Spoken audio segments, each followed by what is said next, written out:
The La Crosse Public Library Archives presents Dark La Crosse Stories, a series in collaboration with the La Crosse Tribune, featuring the seedier side of La Crosse, Wisconsin's history. These true stories are reflections of their time and place in history.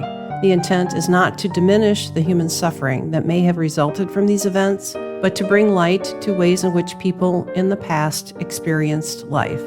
The city of La Crosse and the locations where these stories took place occupy part of a vast network of the ancestral lands of the Ho-Chunk, and we thank our Ho-Chunk community members and their ancestors for their stewardship of this area's land and history. John Weber had been chief of police in La Crosse for 5 years when, in 1913, he came face to face with one of the most famous criminals in the history of the Midwest. On the night of April 8th, we picked up this shabby drunk who was wandering downtown and put him in jail to sober up. Then I got a call from Henry Muth, who owns a saloon on Mormon Coulee Road. Said he'd seen an ad in the paper about some clothes that had been stolen from a boarding house on King Street. Muth said a stranger had traded those clothes to him in exchange for some drinks. The description of the stranger matched the drunk we have in jail. Wait till you hear the best part. Turns out this drunk guy just might be the biggest crook we've ever had in our little Hooskow. Pat Crowe. He made news all over the country in 1900 when he kidnapped the son of Omaha's biggest meat packer, Edward Cudahy. Pat Crowe was born in Iowa in 1869 to strict Irish Catholic parents. Crowe went to Omaha, Nebraska to attend Creighton College. He soon dropped out and started working in the Cudahy meatpacking plant. When I was 18, a relative got me off the factory floor by using his influence to get me a job as manager of the Cudahy retail store. That's where it all started. I began taking money out of the till. At first it was 50 cents at a time, and then it became $50 at a time.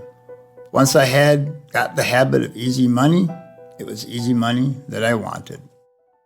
At the age of 20, Pat Crowe became an armed robber targeting brothels. Crowe was caught after robbing the famous Chicago madam, Carrie Watson. Sentenced to 6 years in Joliet State Prison, he was pardoned after serving just 17 months. Crowe went right back to cracking safes, robbing trains, and robbing jewelry stores in Iowa, Missouri, Nebraska, and Colorado. He killed a woman in a brothel and shot 3 policemen in Chicago. Arrested in 1894, he escaped, shot a deputy sheriff, and resumed robbing trains. While escaping custody in Denver, Crowe killed a police detective. Crowe was arrested again the following year. He pled guilty to train robbery in Missouri and served 3 years in the state prison. After his release, he returned to Omaha, and even all that time served did not deter him from his life of crime. About 1900, a friend delivered a message to me from the Pinkerton Detective Agency. They said they would chase me to the ends of the earth if I kept robbing from their clients. But if I left their trains and jewelry stores alone, they would leave me alone. The thing I knew best was robbery.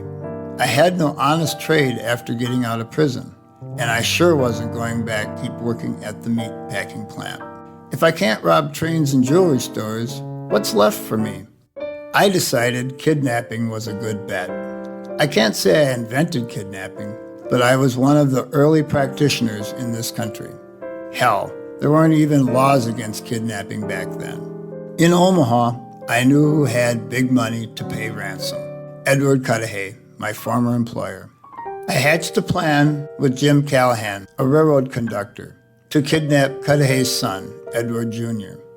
We rented a vacant house in Omaha and bought a horse and buggy. We started watching the Cudahy house and noticed the kid always came out for a walk in the evening. On the evening of December 18, 1900, Crowe and Callahan kidnapped 17-year-old Edward Cudahy Jr. outside of his home. The abductors pretended they were detectives who were taking Cudahy to the police station. When Cudahy got into their buggy, he was gagged and a mask was put over his face. After driving in various directions to confuse him, the kidnappers took him to their rented house. While Callahan guarded the boy, Crowe went back to the Cudahy house and tossed a ransom note into the yard. It demanded payment in gold coins of $25,000 the following night, nearly the equivalent of $900,000 today, or the kidnappers would put out the boy's eyes with acid. We weren't really going to put the acid in the kid's eyes, but it provided an extra poke for the old man to cough up the cash. I watched him drop it off beside the road outside of town, just as I had told him to. Just over 24 hours after we took him, we let the kid walk back to his house. The brazen kidnapping was news that made headlines all over the country. By the next day, because of a tip from a citizen, Omaha police already suspected Pat Crowe was involved in the crime. Edward Cudahy Sr. offered a $25,000 reward for the capture of the kidnappers. Because of the enormous sum paid in ransom and now being offered in reward in this particular case, what we today call the crime of kidnapping was put in a fresh spotlight. There was no law prohibiting kidnapping, so Nebraska authorities had to resort to larceny or theft of the ransom money as the best charge available. All around the country, wealthy parents began considering the protection of their families from this new nefarious criminal behavior.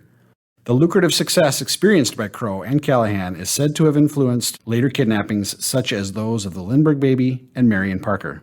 In the days following the kidnapping and ransom payment, Pat Crowe was nowhere to be found.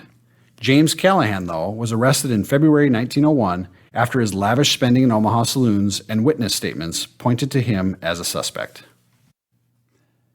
Callahan was stupid for throwing money around like that, and he got caught. But he was smart by not admitting anything.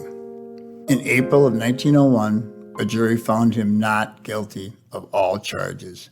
Even his own attorneys couldn't believe he got off. I had to keep moving because the cops were always after me. After almost 5 years on the run, I was tired of it. I was in Butte, Montana, and gave up my confession to the newspaper in October of 1905. 2 detectives came from Omaha to escort me back there to stand trial. When our train pulled into the station at Omaha, there were 10,000 people there just to see me. Some of them even cheered. I guess they saw me as sort of a Robin Hood character. Take from the rich and give to the poor. I did the first part all right, but never got around to the second part. Crowe went on trial in February 1906 for the Cudahy kidnapping. Introduced as evidence was a letter Crowe had written to his hometown priest admitting his guilt. In the letter, written 2 years before the trial, Crowe stated, "I am guilty of the Cudahy affair." After 17 hours of deliberations and 29 ballots, the jury returned a verdict of not guilty. I thought the judge was going to fall out of his chair. He cleared the courtroom and chewed out the jurors. The good people of Omaha were outraged. One thing that had worked in my favor was the unpopularity of Old Man Cudahy. He made lots of money off the labor of common people in his meatpacking plants. He even brought in strikebreakers rather than pay better wages. Boys always go for trial by jury. In 1906, Crowe had a book published with 2 co-authors entitled Pat Crowe, His Story, Confession, and Reformation. He became an evangelist for prison reform and gave speeches around the country. He even went to Cleveland to help search for a kidnapped boy. Despite his alleged reformation, in February 1913, Crowe was arrested for the 25th time since the Cudahy kidnapping on a charge of drunkenness and not paying for a meal in a restaurant in Minneapolis. Once he served his 90-day sentence, Crowe made his way to La Crosse. In the local jail for drunkenness and possible theft of clothes, he was positively identified as the Omaha kidnapper who had made headlines all over the country years earlier. The La Crosse Tribune called Crowe, quote, probably the most notorious hobo in the country. Crowe is very near the end of his career. Drink and hard living brought him to a pitiable condition. He will be sent out of town, unquote. Police Chief Weber had his hands full. We brought Crowe before a county judge here on April 11th. He denied stealing anything and claimed he was too drunk to even know what he was doing. He didn't have any money for bail, so he stayed in jail until his trial. He told the Tribune that he is forever through with the life of crime and that hereafter he intends to stick to the straight and narrow path. But privately, Crowe told me that he'd like to make one more big score before going straight for good. His dream had been to kidnap John D. Rockefeller for a huge ransom. He described to me the layout of Rockefeller's home and said he knew where every guard was. The courtroom for his trial here in La Crosse was packed with people hoping to see Crowe testify. Crowe changed his plea to guilty of theft, but even the district attorney didn't think Crowe knew what he was doing that day. The judge sentenced Crowe to 30 days in La Crosse County Jail. When he was released, Crowe told me he was off on a secret mission to Washington, D.C., where Secretary of State William Jennings Bryan would give him a bunch of money. The next night, he was back in our jail after drinking all afternoon and evening. Out again, his attorneys paid for first-class fare on the train to St. Paul. Crowe said he was never coming back to La Crosse. As far as I know, he never did.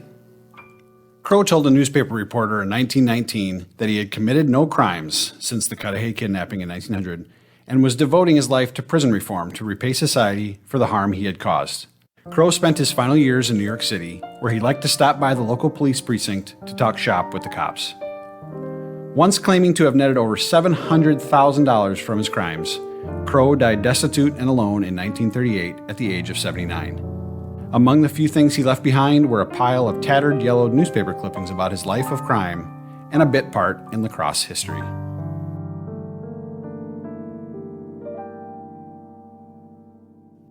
And now I'd like to welcome in Jeff Rand, retired La Crosse Public Library Adult Services librarian, who did some of the initial research for this story. The Cudahy family established meatpacking industries in both Omaha and Milwaukee. Edward Cudahy Sr., the father of the kidnapped teenager in the story, was the co-founder of the Cudahy Packing Company in Omaha, while his brother Patrick established what would later become known as Patrick Cudahy Incorporated, south of Milwaukee, in the suburb that now bears the Cudahy name. Edward Cudahy Jr., the teenager kidnapped in Omaha in 1900, became the president of the Omaha Cudahy meatpacking empire in 1926. Well before that, Pat Crowe's life of crime, which had gained him temporary riches and notoriety, had devolved into the rootless existence of a drifter, working occasional, menial jobs, periods of evangelical zeal, punctuated by arrests for minor crimes, all under the haze of alcoholism. Crowe's brief sojourn in La Crosse was just one step along the way. Was Pat Crowe sincere in his renunciation of the criminal life, especially after his insinuation to Chief John Weber that he had thoughts of kidnapping John D. Rockefeller? Looking back on his stories, can we believe he was ever telling the truth? The criminal justice reforms that Crowe championed in the early 1900s would be considered progressive even today. Crowe proposed that first offenders be sent to industrial schools to learn a trade and receive military training. Then, he said, the government should help them get jobs and become useful citizens. Would such a system have steered Pat Crowe away from a criminal career? A newspaper reporter wrote in 1919, "I fear he makes but a poor and miserable reformer. Whatever he may do for the good of society can never interest it so much as what he did against it." John Weber, on the other hand, served and protected the community as a member of the La Crosse Police Department for 40 years. He became police chief in 1907 and remained in that position for 31 years until he died after being hospitalized for 6 months due to an illness in early 1939. Thanks for listening.